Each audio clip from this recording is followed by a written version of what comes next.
Well, Dr. Stan back here at Radio Liberty, coming to you from the hills overlooking beautiful and picturesque Monterey Bay and bringing you the news behind the news, the story behind the story. Hoping to convince you that reality is usually scoffed at and that illusion is usually king. But in the battle for survival of Western civilization, it's going to be reality and not illusion or delusion that's going to determine what the future will bring. And I need to remind you the views expressed here are not necessarily those of the owner's management, staff, sponsors, or supporters of the station you're listening to. They happen to be my views. And, well, for the next hour, they're going to be the views of our good friend Joel Skousen from World Affairs Brief. Hi, Joel. How are we doing?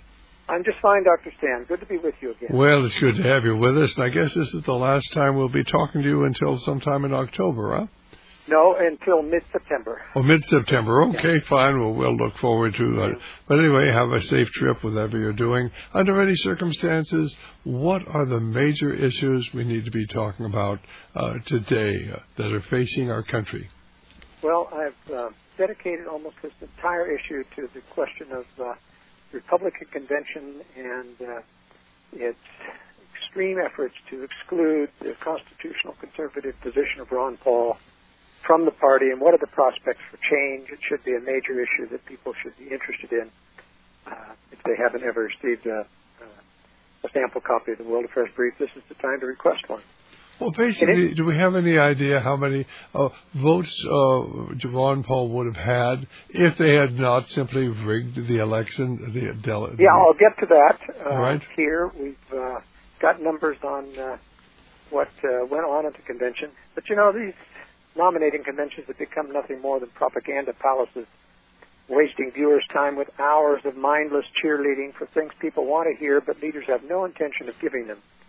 The degree of deception and misdirection going on behind the scenes was the only interesting story to come out of this week's Republican Convention at Tampa. Most of it was predictable and boring. To paraphrase from a famous Clint Eastwood movie, we saw the good, the bad, and the ugly, changing the rules to prevent any future Ron Paul revolutions from having any effect on the Republican Party. Well, first the good. Ann Romney acquitted herself well in her speech despite struggling with MS and a good case of nerves as she tried to relay the more human side of Mitt Romney. He does have one. Sure, he's an overly ambitious businessman who is in way over his head as he tries to please the establishment. But he's also a good family man who's been faithful to his wife. And like any faithful Mormon, Mitt is committed to doing a lot of service to others. But as she pointed out, he never allows his staff to call reporters to come watch, which says a lot for him. As she put it, Mitt doesn't like to talk about how he's helped others because he sees it as a privilege, not as a political talking point. Well, Nikki Haley, governor of South Carolina, was also a good point in the convention, a rising conservative star. She gave a good speech. Even the Washington Post had to admit she was the best. She was poised and relaxed and drew the crowd to their feet as her mentions of the Palmetto State voter ID law, counters of the federal voter ID law, and the National Labor Relations Board fight that she went through. Another highlight of the convention was the appearance of Ron Paul on the floor. You would have thought it was the nominee for president or a rock star. All the cameras were on him as he was surrounded by well-wishers seeking to shake his hand. No other failed nominee got this kind of response from the floor. Everyone knew of the establishment efforts, illegal and unprincipled, to derail his candidacy. So it kind of gave Paul the aura of a martyred hero. Indeed, he had the glow of a winner as he waved triumphantly to the crowd, as if the fact that the establishment had successfully beat him down yet another time had not sunk in or was not even relevant. Go right ahead. It was and to an extent it wasn't relevant. No other loser has come out such a winner as Ron Paul has. Even the establishment has to admit the movement Ron Paul spawned is here to stay and isn't going away anytime soon. So while the Republican National Committee refused to give Ron Paul a speaking slot, made all the more insulting by the low caliber of speeches they did fill the hall with, they felt obligated to do a tribute video on the man. Well, why wouldn't they let him speak? Why would they let him speak? And, of course, the reason they wouldn't let him speak is because they know that he has support all across the country. And, of course, the Republican Party is losing support all across the country. Well, they would have let him... This is Dr. Stan here at Radio Liberty, and I guess this afternoon is Joel Skousen from World Affairs Brief, and he's talking about what happened at the Republican Convention here this last couple of days, and how so many of the speeches were a little, not that great. He thought that certainly Mrs. Romney did very well, one of the governors did very well, but certainly the star of the whole convention was Ron Paul, who got an amazing reception from all of the delegates, and everybody knows they've rigged what's going on there. The establishment hates Ron Paul because, of course, he tries to expose what the establishment is doing, a small group of people who control both political parties and make mockery out of our electoral process. But apparently, Ron Paul was cheered wildly when he appeared on the floor, but they would not allow him to speak. They showed a movie about him, but they would not allow him to address the convention. And I think this may very well be the demise of the Republican Party. Go right ahead, Jill. Well, of course, they had technical reasons for denying him. He wouldn't endorse Mitt Romney, which is to his credit, and he wouldn't let him vet his speech, as he shouldn't have. But, the tribute was a nice touch. It was very professionally done and captured Ron Paul's greatness. I had to cringe, however, at the inclusion of the feigned words of praise from Minority Leader Senator Mitch McConnell. It was typical of the outright false motives behind the piece that the RNC would have an establishment hack singing the praises of Ron Paul, someone like McConnell who never supported any of the congressman initiatives. But there were other conservatives, including Representative Justin Amash, who were utterly sincere in their praise of Liberty's Dr. No, an honorable title for the only congressman who consistently refuses to go along with unconstitutional legislation. And in tomorrow's brief, I'll have a link to that video if people want to watch it. It was clear the establishment was only giving grudging tribute to Congress's most consistent statesman. But why, when they were so ruthless in refusing to let him speak? Well, wisely, Dr. Paul refused their two conditions, which, as I mentioned, was endorsing Mitt Romney and allowing the RNC to vet it. Even as Fox News' Neil Cavuto, who's been friendly to Ron Paul, he had orders to try time and again during a friendly interview to extract an implied endorsement for Mitt Romney, and Ron Paul refused. He stated that he would forever discredit all that he has stood for if he endorses anyone who continues to push for more unconstitutional wars. And I say, well done, Ron. He has just met all of our expectations to the end. In 2008, the RNC wouldn't even let Congressman Paul on the floor of the convention without a handler and not allowing him to talk to anyone. Hold that thought. We'll be right back here in just a moment.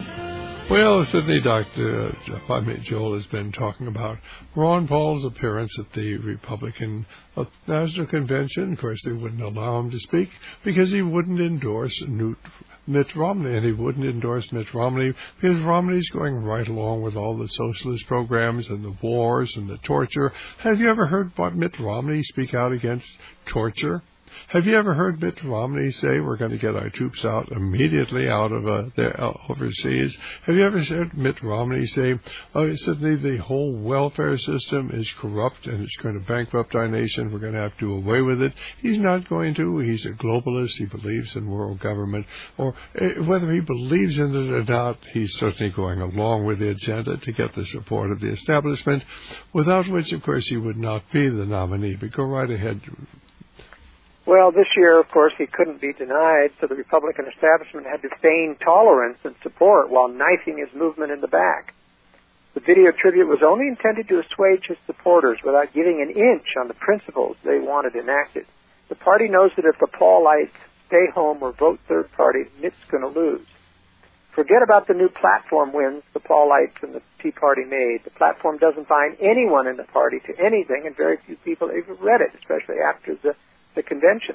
It's pure symbolism, pure greasy ointment to salve the Republican Party will save the country. It won't, and it never will. Well, here's the bad. Boring, predictable, rah-rah speeches were too numerous to mention. But I was clearly unimpressed with weak speeches by candidates Tim Pawlenty and Rick Santorum.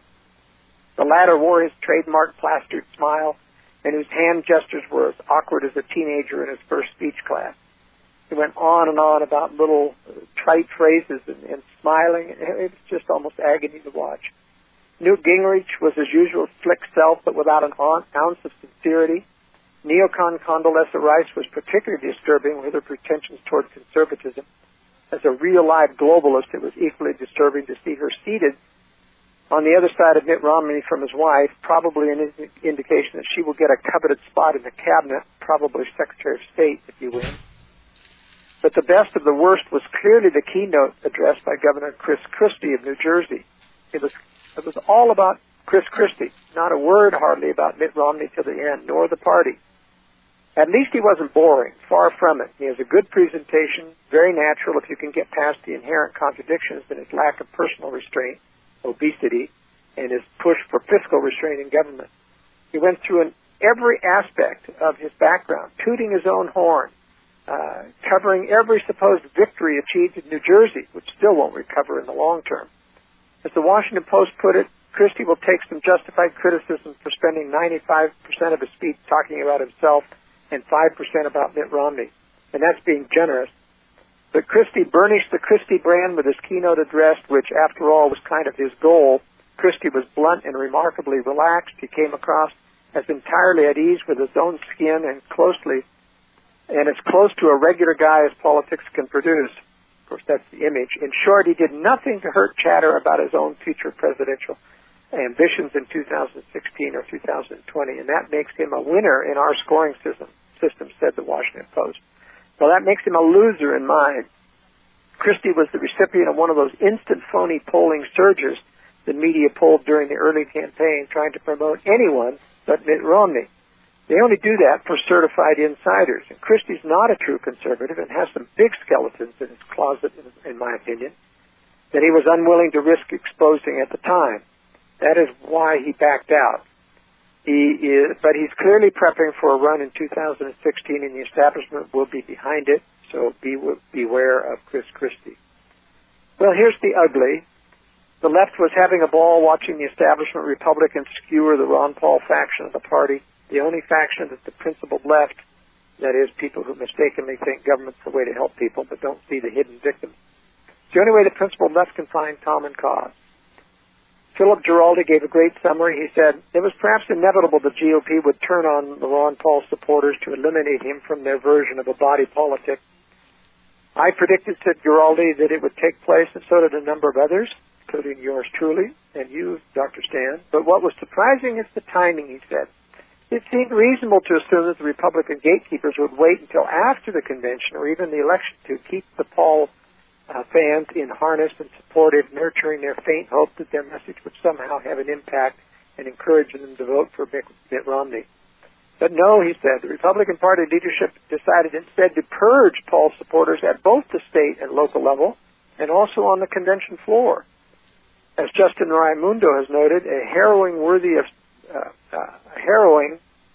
of Joseph Stalin took place in a number of states, employing procedural ploys, stripping delegates of their accreditation, and even illegal closing of caucuses, which denied to Ron Paul supporters any significant ability to have an impact at the convention.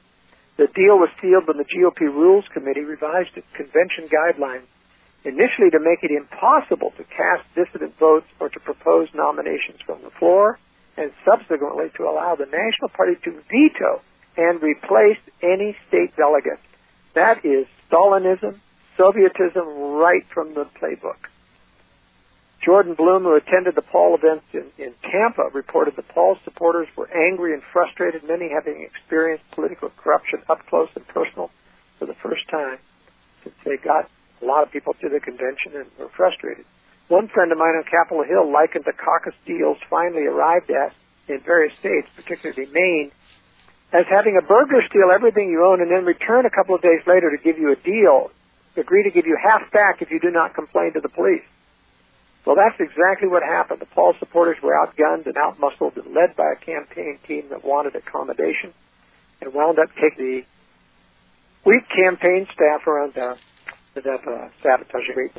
But more on that later.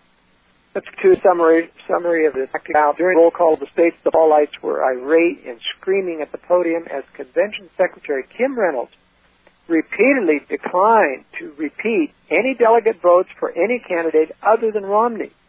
This was an egregious slight against Paul and others, as if they didn't matter, only Romney. It demonstrated just how rigged even the administrative offices of the Republican Party are, and it smacks of Soviet-style one-party statism.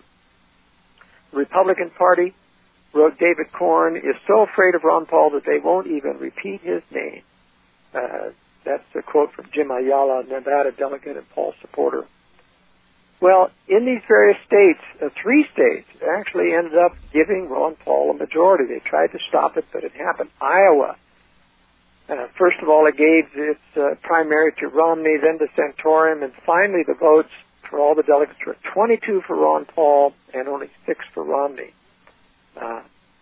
Hawaii gave 3 to Ron Paul.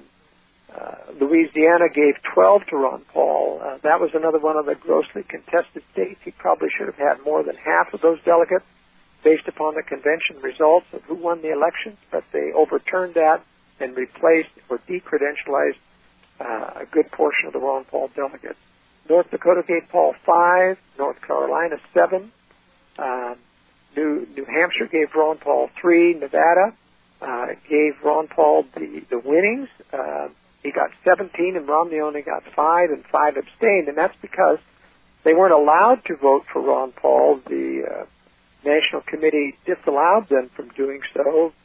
17 just thumbed their nose at it and voted for Ron Paul anyway, and 5 abstained, trying to not get into trouble. So there's a total of 22 votes for Ron Paul from Nevada.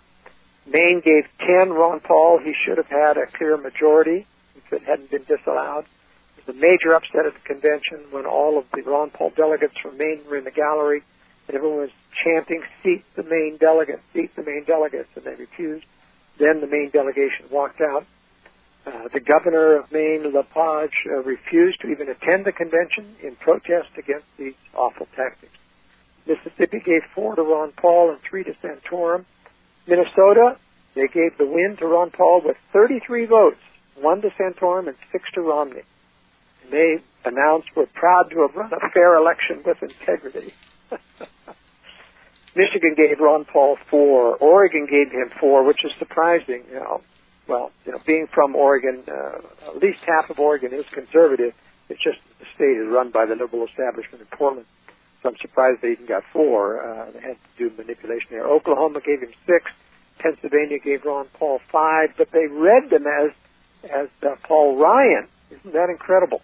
Instead of Ron Paul. It's the only time they mentioned the word Paul is when they said it was 5 votes for Paul Ryan.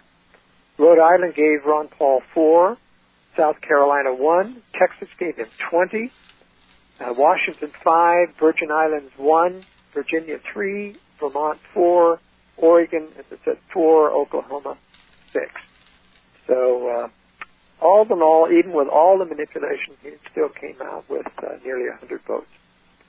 Minutes earlier, the Paulites were enraged when the convention adopted the new set of rules on a voice vote, during which the Paul backers and the ones who were voting nay on the rules outshouted the other delegates. One Nevada delegate and Paul supporter, Mark Carducci, thrust middle fingers in the air, and you know what he would say, blank you tyrants. He was really irritated because it was clear that the nays had it. The Republican National Committee ruled in favor of the ayes. Well, because why can't they just call for a vote? We always, in any democratic situation, if they have a voice vote and anybody wants to challenge it, they can. But I suppose they don't allow anything that really represents representative government. Ladies and gentlemen, this is all smoke and mirrors. This is all play acting to give you the idea that we really have a democratic process in America. We do not. We have a ruling establishment that controls both political parties. They're both in favor of globalism. They're both in favor of the welfare state. And they're both in favor of bankrupting our nation, because that's exactly what we're doing. And even if you look at the Republican budget, they're going to cut $1 trillion from the national budget over 10 years. We're going back behind $1 to $1.5 trillion a year. And they're going to cut $1 trillion in 10 years.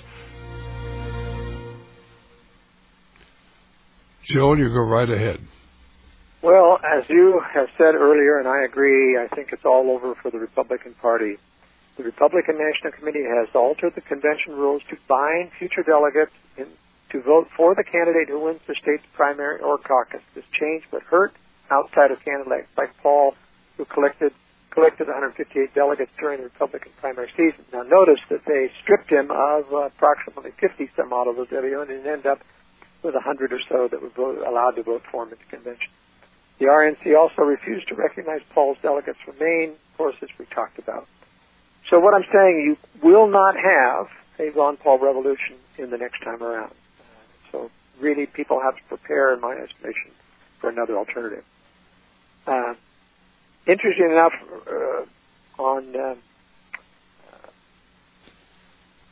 Ben Swann's Reality Check, the only Fox News primetime show that I think is worth its salt, directly asked Romney what he thought about the Maine delegation scandal, having denied the Maine Ron Paul delegates a seat at the table. Romney claimed he wasn't aware of what was going on. It was a bald-faced lie.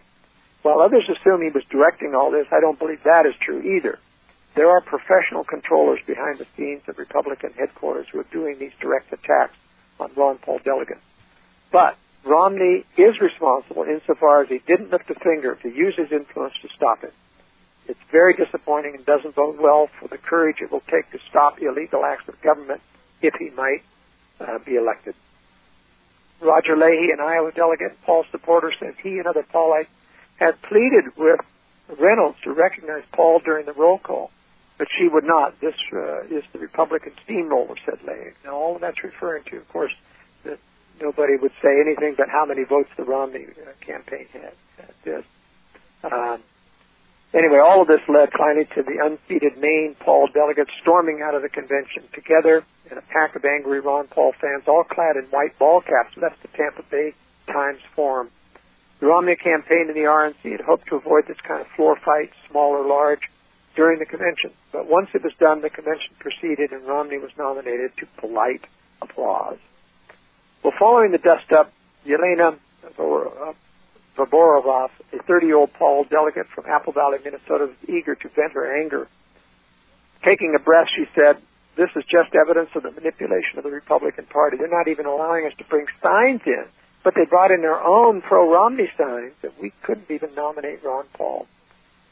The no for not passing the rules was louder than the ayes in that voice vote that I mentioned, and they refused to allow any roll call vote. They're cheating, she said. The Republican National Committee is not transparent, does not have integrity. They stole the votes, they stole delegates, they refused to send buses for our delegates, but sent buses only for Romney delegates. It's a totalitarian process. This is not a democracy, and it's a sad day for us, she said. I've worked for Republican candidates since I was 16 years old. We believed the Republican Party had integrity. Boy, did they prove us wrong. Well, that should be a lesson learned here. We only learn and we're only able to dissipate this false optimism that people seem to be infected with by facing the reality of actually getting into the circus ring and finding out how crooked it is. Bottom line is the Republicans have really alienated the Ron Paul faction, and most will not vote for Romney. I'm certainly not. The longer we accede to these kinds of control tactics and outright fraudulent tactics in the vain hope that they will change or that we can take it over, the longer it will take to convince others that we must forge hold that thought. way. Hold the thought there. Well, certainly what Joel is saying is that certainly the Ron Paul faction realizes that the Republican National Committee is taken over by the other side. Of course, they don't understand that they control both sides. They don't understand the establishment. All they know is that everything was done fraudulently. They sent, for instance, buses to pick up the Romney delegates, but not the Ron Paul candidates. When there was a voice vote on the floor, why the Ron Paul people won, but it didn't really matter. They would not allow certainly a written vote or a hand vote. They simply picked the side they wanted to win. Everything was there. It was so obvious to a lot of people who had never before understood that the whole political system is rigged. Of course, we've known this for a long time, Joel and I, but the average individual really thinks that this is a fair process, and it's not a fair process. And if it ever looks like the other side's going to lose, they simply change the rules, or they lie, or they do anything they have to, because it's all about about power, control over both political parties, so the American people can go to the polls every 4 years to vote for a candidate, but it doesn't matter. Nothing is going to change. Professor Quigley wrote that in his book Tragedy and Hope back in 1966. We carry the book at pages 1246, 1247. Professor Quigley was a dedicated liberal. He was totally in favor of having a one-party system run by an establishment. But as he said, you go to the polls every 4 years to throw the scoundrels out, but nothing changes. Go right ahead, Joel. Well, something very, strange happened as Ron Paul was leaving on Tuesday. He and his entire party were using a private plane and were stopped by the TSA. Ron Carroll said Lou Rockwell and one of their granddaughters left the GOP snake pit yesterday afternoon, but the state was not yet through with him. At the little airport in Clearwater, 8 TSA agents descended on them and ordered them not to board their private plane. First, the pilots and the airplane and the passengers would have to be screened in great detail because Romney might be near. Well, he wasn't, and he isn't president yet, so the TSA has no authority to throw up special airport restrictions like they do for Obama, which is very irritating to the pilot. In addition, this was not an arriving airplane, this was a departing airplane. After a long examination of the pilots and their credentials, the agent said that they had to check the plane for explosives. Now, why would they have to do that? As I said, they are leaving, not arriving. Why should they care if anything was on the airplane? One of the pilots noted that the plane full of aviation fuel was already a bomb. Then Carol Paul, who has a pacemaker, refused to be screened, and an aide started taking video of the whole rotten process. At that point, the TSA backed down and let them go to Texas and to freedom. And I'll tell you, if that isn't harassment, I don't know what is. But if the whole thing is based upon harassment and intimidation and making people fear the government. Somebody once said, when the government fears the people, there's freedom. But when the people fear the government, there's tyranny. And we're moving rapidly towards a tyrannical system. Everybody has a number. They have the cameras in place. They have their drones in place. They have the dossiers in place. They have Echelon in place where they are able to monitor every telephone call and every email and fax and record them permanently. And they did that long before we ever had this so-called phony threat of terrorism. Go right ahead, Joel. Well, every other candidate, for office who's been active has Secret Service protection. None of them have ever had they all fly private planes when they go to these conventions. None of them were screening like Ron Paul. This was just pure harassment. So we have to ask the question, where does the Ron Paul movement go from here? This week we witnessed the final public career of Ron Paul, and he will be sorely missed. While he truly built a movement based on principles, people still need a leader to guide the public direction a movement takes and to rally more people to the cause, and that leader is gone. The libertarian movement that Ayn Rand and others spawned was never enough, despite powerful ideas, to gain the following that ideas plus a principled leader can accomplish. Ideas simply do not light a fire in the minds of most men. The majority are leader-dependent. That's a problem for our movement because principled leaders like Paul are seldom charismatic. And charismatic leaders almost always have problems of character. Well, there's another problem we have to deal with. The remnants of the Ron Paul campaign staff are showing all the signs of building a costly administrative overhead with high salaries that will guarantee they become like hundreds of other conservative organizations, mailing you for donations to causes each month and spending most of that on maintaining their own lifestyle. And of course, I have always felt that the Ron Paul committee was infiltrated. As I've told you before, they would not allow Ron Paul to be on any truly conservative radio programs, really in contact with the support of raising money during the last half of the campaign. They knew exactly what they were doing. And I talked to the people at the upper echelon, and they were not about to have Ron Paul talking to people who would have donated to him had they been approached properly. While the storm clouds gather all across the sea, let us swear allegiance to a land that's free. Well, Joel, what about the possibility of a third party? Do you think that Ron or somebody else would consider a third party run right now? Because I would tell you there'd be a lot of support for it. An awful lot of people don't like either one of the candidates. Well, I've got no indication from Ron that he's willing to do that. He's tired. He feels like he's given it his all, and he just doesn't have the stamina, to run a massive third party or independent run. The Constitution Party, I'm not real enthused about their candidate. Refresh my memory. Who's running it? I don't even Good. know. It's Congressman Good. Okay. Is their candidate, but Congressman Good has just given in too much to establishment compromises for me to be comfortable that he wouldn't do the same. Although I will say that the Constitution Party is certainly worthy of our support, just to send a message that we won't vote for the lesser of two evils. I'm not enthused about Gary Johnson, the former governor of New Mexico, is running for the Libertarian Party. He actually is fallen in with the foreign policy establishment, has not sworn off foreign interventions and other things around the world, and which has his libertarian base really concerned, and the anti-war base as well. So this year, I don't think there are many good choices. I will probably vote Constitution Party just because I want to support the party and its ideals. And Good isn't going to win, but at least I'll be putting my vote towards the principled cause and denying Romney a vote.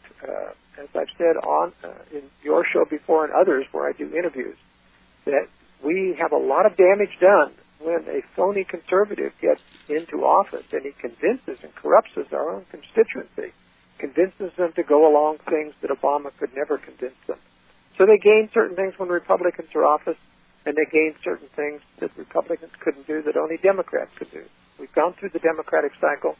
It may be time for Republicans to corrupt our constituency. The jury is out whether or not they're going to let Romney win. I don't think they want him in because he's not an insider. There's a danger that he might see things in the White House that he's not supposed to see, and they would have to control him.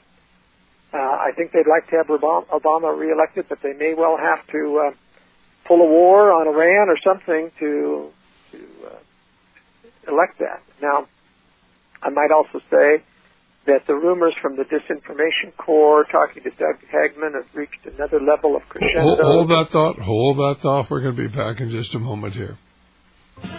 Well, this is Dr. Stan, and Sydney, I was asking Joel about the possibility of Ron Paul doing a third-party win, but of course Joel thinks that Ron Paul is tired. He's worked very, very hard, and certainly, there's no indication he's going to run on third party. The constitutional and libertarian parties are running candidates, but neither one of them, of course, is getting any national coverage, and neither one of them are really very exciting people. And certainly the libertarian candidate seems to be going right along with the globalist agenda. So basically then you're starting to tell us something else there, Joe, but before we get to that, I want you to tell our listeners how they can get to your website, how they can subscribe to your publication, The World Affairs Brief, and how they can get the 3 excellent books that you have on certainly survival and survival skills. And I will tell you, ladies and gentlemen, I am firmly convinced that something is going to happen, whether it'll be a matter of months or years, I don't know, but I know we're heading into a cataclysmic event in the not-too-distant future, and you should begin making your preparations now. You should certainly have your perky water filters. You should have a food supply, medical supply, and of course, most of all, you should have your Bibles ready because you're going to need that to help you spiritually through the difficult times that lie ahead, because the America we have known is gone forever. Joel, how can people get in touch with you and get your publication? Well, my website is worldaffairsbrief.com, and people can get a free sample issue of the brief we're talking about tomorrow by emailing me at editor@worldaffairsbrief.com. My other website... That is editor@worldaffairsbrief.com. Okay, go ahead. That's correct. My other website, joelskousen.com, Skousen, has a complete rundown of the pictures of my books, the content, My major book is The Secure Home. It's a very large book, big as a telephone book, and it covers everything about designing or remodeling or building a secure home or retreat, including all the self-sufficiency aspects, the technical requirements for generators, solar, and water power, with a huge appendix in the back on sources where you can get these hard-to-find things.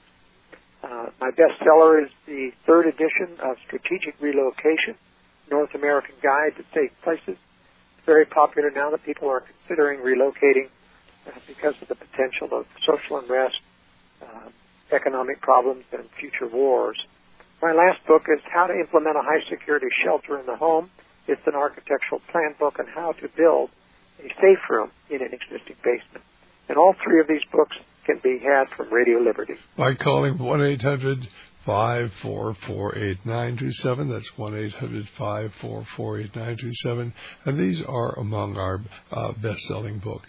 Well, Cindy, Joel, before we went to the break, while you were talking about the disinformation now, ladies and gentlemen, the media is fairly well controlled. We do have access to information through the Internet and alternative radio, but the other side has infiltrated both of those to give you all sorts of confusing information and disinformation, so you really don't know what to think or who to trust. But go right ahead, Joel.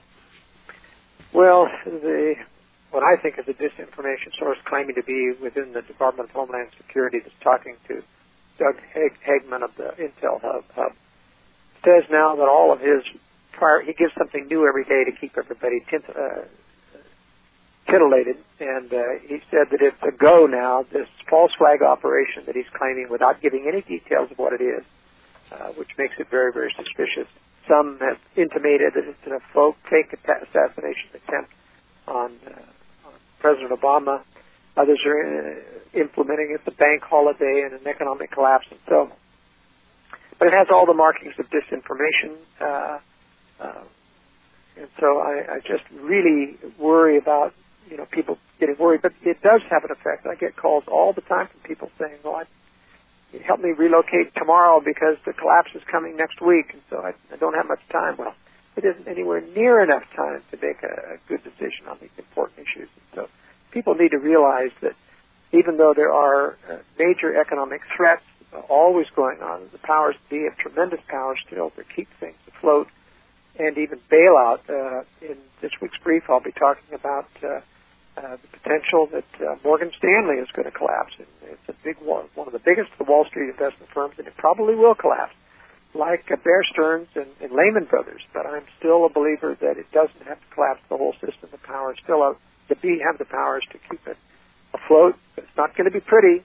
And with the new court rulings about the fact that private accounts involved in these bankruptcies aren't protected anymore, as they should be by law, it looks as if a great deal of mischief could be done in individuals who are still in the paper markets and the stock markets with these mutual funds and things could be at risk.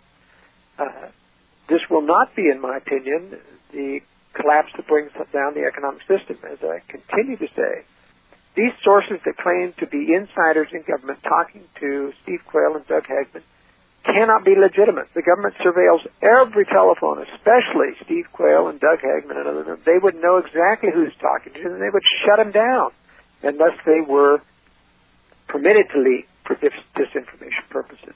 And that's why I think we ought to be very careful about anyone who claims to be leaking in secret from government and being an insider, because if the government is as evil as I think it is, they would shut down anyone who was really on our side.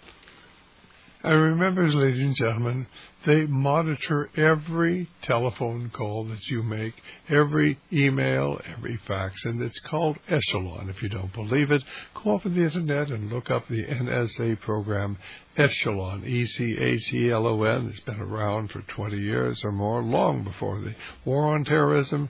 This, of course, is the first step along the way to a totalitarian America, and all of those records, everything you have ever said, they have access to, and they have it recorded. Be very careful what you say on the telephone, what you write in an email, and in a fax. Go right ahead, Joel. Well, just as a minor correction on your comment, Echelon really is part of the satellite radio frequency tracking in the airspace above.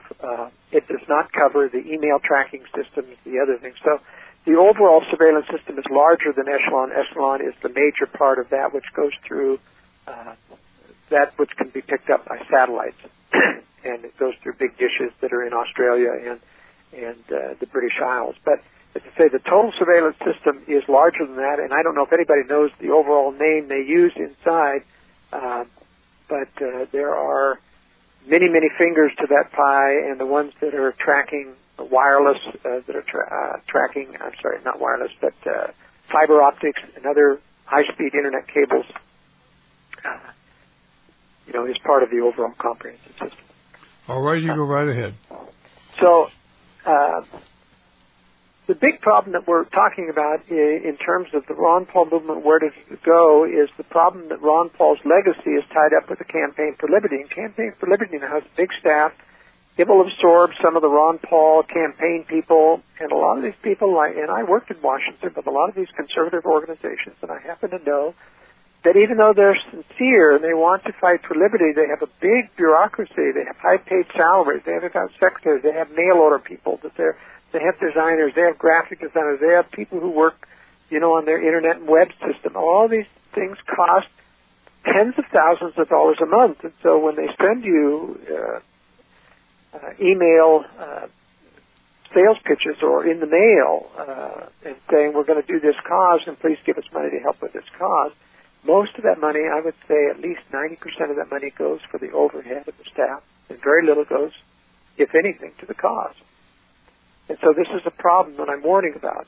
This is where you can waste a lot of time and a lot of money in the movement if someone claiming to represent Ron Paul, and he will continue to send and help out with fundraising for the Campaign or Liberty, but I think you have to be very careful that this is not wasted money. We have to look carefully at where they're going and what they're attempting to do with the Ron Paul legacy. I share your concern, and I think they'll use his name as long as they can. But of course, the thing is, what we need to do is the idea, the heritage, the concepts that he had, rather than suddenly contributing to the Ron Paul. Because if he's not going to be running for office, he's no longer going to be an effective leader. Go ahead. Well, as Philip Giraldi shared some insights about the problem, he said, throughout it all, Ron Paul himself has emerged with his dignity and values intact. It is precisely because of his honesty and integrity that he has succeeded in attaining near rock star status among his followers. Would that Paul's integrity had somehow trickled down to his senior campaign staff, which Tom Woods, that you and I both know is very credible, has correctly described as, quote, handlers who are concerned with their long-term political careers more than advancing Ron Paul's agenda. The New York Times describes how, quote, the Paul campaign leaders decided to cooperate with Romney forces for a smooth convention while eschewing compromises that would have alienated core supporters even more. That's called remaining viable in the system, even though you know perfectly well it's done its best to delegitimize you and will end up forcing you out completely. Who cares whether or not Ron Paul makes compromises or not? Well, I do, for one. His son and their presumptive heir, Rand Paul, senator from Kentucky, has already sold out, says Giraldi, endorsing Romney, with the Times explaining that Senator Paul has shown greater commitment than his father to operating within the Republican Party institution. Giraldi says that's sort of like plucking a nettle and calling it a rose. He goes on and says Jesse Benton, married to Ron Paul's granddaughter, ran the Paul campaign and ran it badly, failing to take advantage of opportunities in states like Virginia, where Ron might have actually defeated Romney head-to-head if a minimum of support had been forthcoming from the national campaign. Benton explains to the Times how he had to reject those who, quote, dress in black, mourn our country, and stand on a hill and say, smash the state.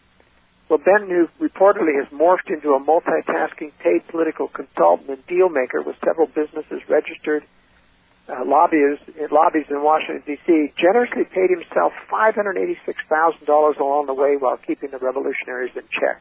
And you ran into that full bore with his refusing to let Ron Paul talk to anyone who they consider extreme.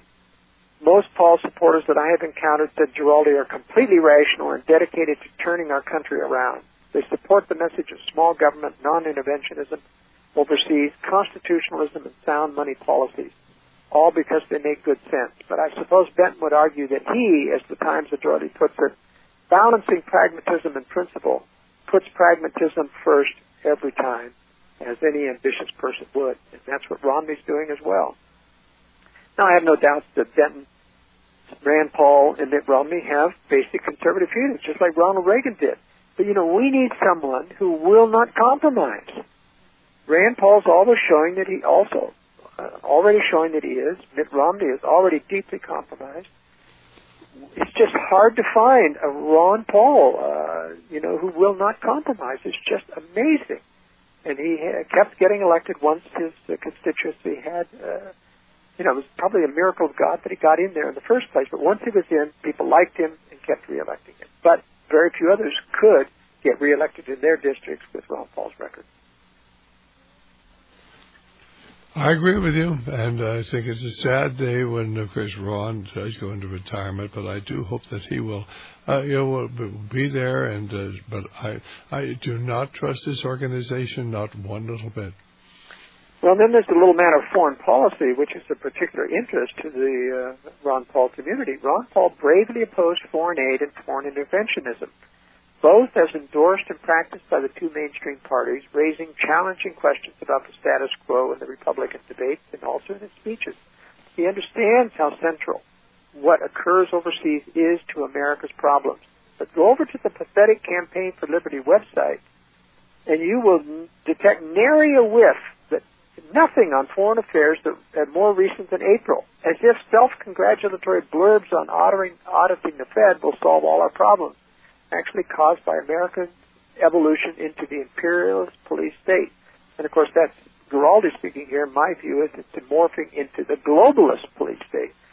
The left believes that we're out for imperialism, but they're not. They're really out to create a global power structure. It's much bigger than U.S. imperialism. It's much more dangerous, and that's where we're headed. And he continues to, which is to say, if all you want is to continue the Ron Paul revolution on foreign policy after November, his self-designated heirs and successors are at a dead loss to help. So ignore those constant email solicitations for funds to continue the fight, because the pleas are mostly designed to maintain the status and incomes of those who have already failed so miserable to deliver on the Ron Paul promise. And that's the warning that I feel to share as well about, helping out financially in these causes unless they really are going to put the money where it says in its an appropriate venue. He says, so if you think that auditing the Fed will do it, which might never happen anyway, be my guest. But those of us who are frustrated and angry about what we are seeing must continue to fight against the corporate government relationship and the consensus politics that are producing a police state and destroying our nation. We must stop in November, and we must not be bought by the lies of Mitt Romney and Barack Obama. Truly, if we do not tame the beast, we're all ill-fated to suffer when it finally turns on us. Now, we're seeing, of course, as I've covered in the World Affairs Brief, that they are turning on individuals. We see the police state in action. We see police abuse. We see judges continuing to stick up for the police, even when it's egregious abuse. We continue to see judges rule that you can't photograph a police in a public place, because it might, photograph an illegal act. We see the Supreme Court continue to acquiesce to state doctrines that we are immune from court proceedings over the issue of state secrets. We're just losing one battle after the other just because they haven't come after us yet. By and large, doesn't mean that they can't and that they won't someday. And we must be careful to prepare for the day, prepare to disappear if we have to, when the dragnet starts to come out. Well, that's sort of a horrible thing to think about, but if you're going to be realistic, there really are people who want a dictatorship in America. There really are people who've engineered the murder of tens of thousands, hundreds of thousands of people throughout the world, and so for instance, they had the Great Hunger in China, where they starved somewhere, probably about 40 million people between 58 and 62. Not a word in the American media. Where is the outcry when they starve 40 million Chinese? We don't even know what's going on. We don't know what's going on in countries throughout the world. And basically, if these people will kill people throughout the world, I've talked to government assassins. We have a 4-CD set on my interviews with government assassins. If they will kill people in other countries, and I believe they kill people in this country, no man's life or property or family are safe. And somebody's got to stand up and say that. They say, oh, well, that's an extremist thing to say.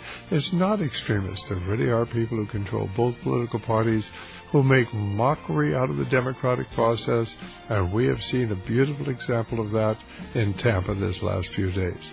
Our guest is, of course, Joel Skousen, and we'll be back here in just a moment to wrap up today's program right here at Radio Liberty.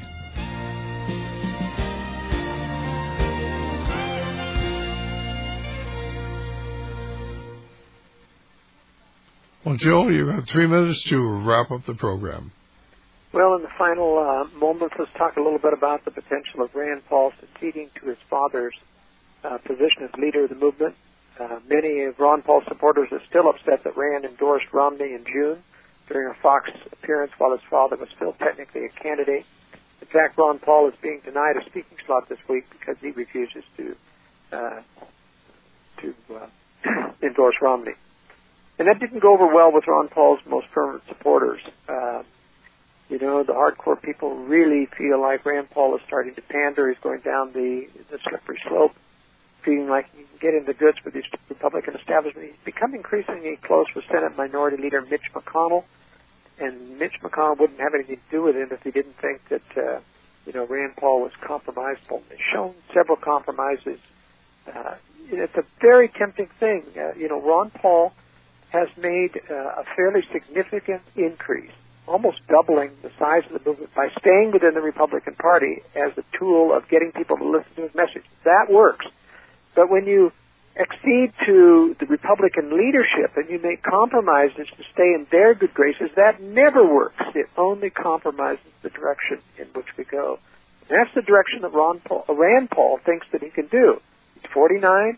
He's planning on running for president. His father's pretty agreeable to that. He isn't criticizing his son very much. He says he's always taken his own path. He has confidence in his son. I just don't think it will turn out that way.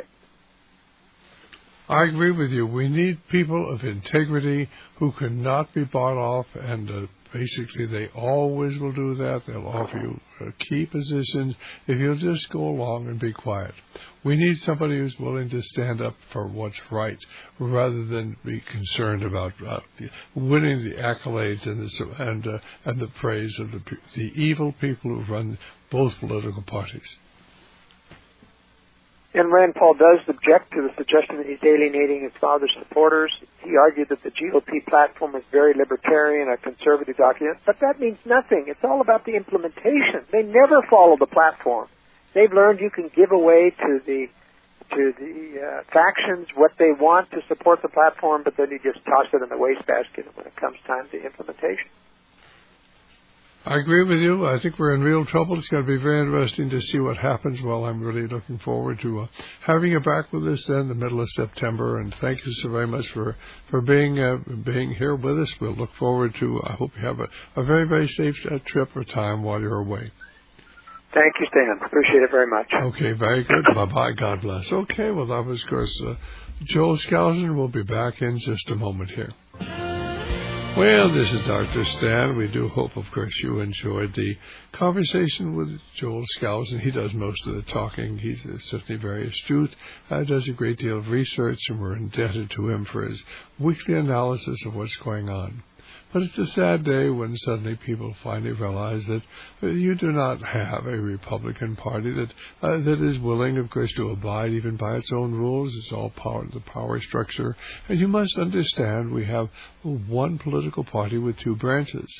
We do have an establishment that controls basically the military, the banking system, the corporate structure, the leadership of both political parties, the educational system. It's infiltrated our churches, our foundations, and it controls the media. When you understand that, you understand the Brotherhood of Darkness. If you haven't read my book, you need to get it and read it. You need to go to our website, radioliberty.com, and watch the DVDs that we have there. Listen to the radio programs, which you can do 24 hours a day, either live or archive. Remember, we do 5 hours of talk radio a day. Read our newsletters.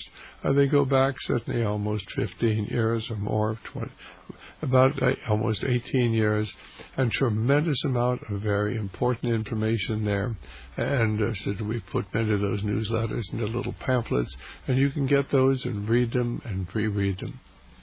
Now, the next thing is I want to remind you about our all-day seminar. It's on the 21st of October, and we're bringing in excellent speakers from outside. The program will start at 8:15 in the morning, go to almost 6 o'clock in the evening. We're going to be serving lunch.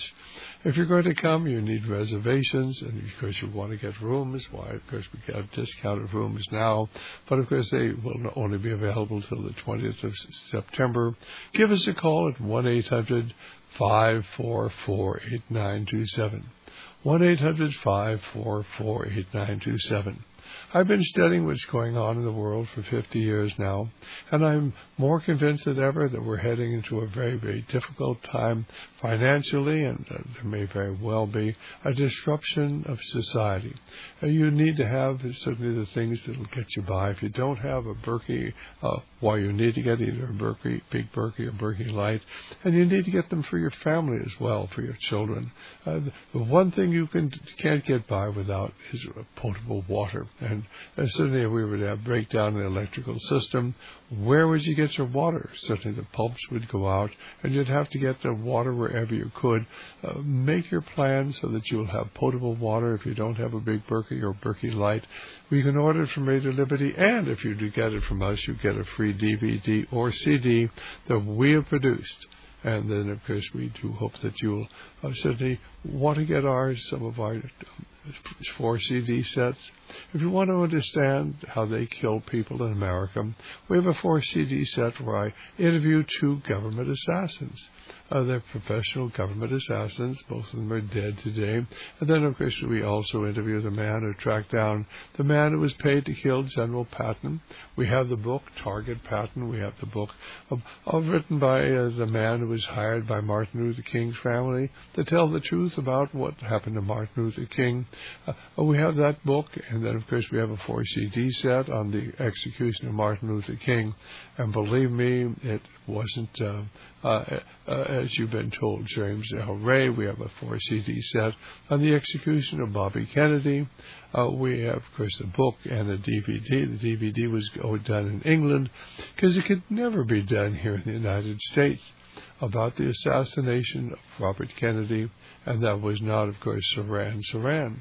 Understand, ladies and gentlemen, that very little of what you read in the media is really accurate.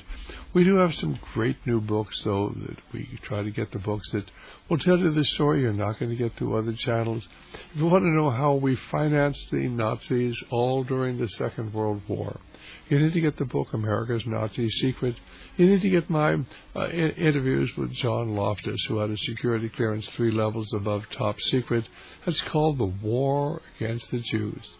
And, of course, so much more. Go to our website, radioliberty.com, and then please pray for America. Pray for revival. Our number 1-800-544-8927.